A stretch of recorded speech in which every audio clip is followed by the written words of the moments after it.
1268 Clement നാലാമൻ മാർപ്പാപ്പയുടെ കാലശേഷം അടുത്ത മാർപ്പാപ്പയായി ഗ്രിഗറി പത്താമൻ ആ സ്ഥാനത്തേക്ക് വരുന്നത് 1271 ഏതാണ്ട് 3 വർഷത്തോളം ഗ്യാപ്പ് വന്നു എന്നർത്ഥം. പിന്നീട് 1271 മുതൽ 1276 വരെ അദ്ദേഹം സഭയുടെ മാർപ്പാപ്പയായി. 1274 സെക്കൻഡ് ലിയോൺ കൗൺസിൽ ഗ്രിഗറി മാർപ്പാപ്പയാണ് മാർപ്പാപ്പമാരെ തെരഞ്ഞെടുക്കാൻ ഒരു അടച്ച മുറിയിൽ കർദിനാൾമാർ ഒരുമിച്ച് കൂടണമെന്നും അതിന് സ്ട്രിക്റ്റ് ആയിട്ടുള്ള നിർദ്ദേശങ്ങൾ പാലിക്കണമെന്നും പ്രഖ്യാപിച്ചത്. അപ്പോൾ കോൺക്ലേവ് എന്നർത്ഥമുള്ള ഈ കാര്യങ്ങൾ ആരംഭിക്കുന്നത് ഈ ലിയോൺ കൗൺസിലിന് ശേഷമാണ്.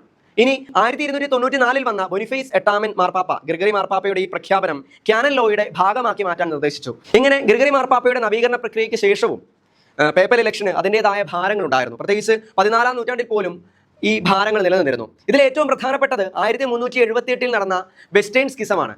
അന്ന് സംഭവിച്ചത് കർദിനാൾമാരുടെ 2 ഗ്രൂപ്പുകൾ റൈബൽ പോപ്സിനെ എലക്ട് ചെയ്തു. അതായത് ഒരു ഗ്രൂപ്പ് അവിഞ്ഞോണിൽ, ഫ്രാൻസിലെ അവിഞ്ഞോണിൽ താമസിച്ചുകൊണ്ടും മറ്റൊരു ഗ്രൂപ്പ് റോമിൽ താമസിച്ചുകൊണ്ടും ഒരു മാർപ്പാപ്പയെ തിരഞ്ഞെടുത്തു.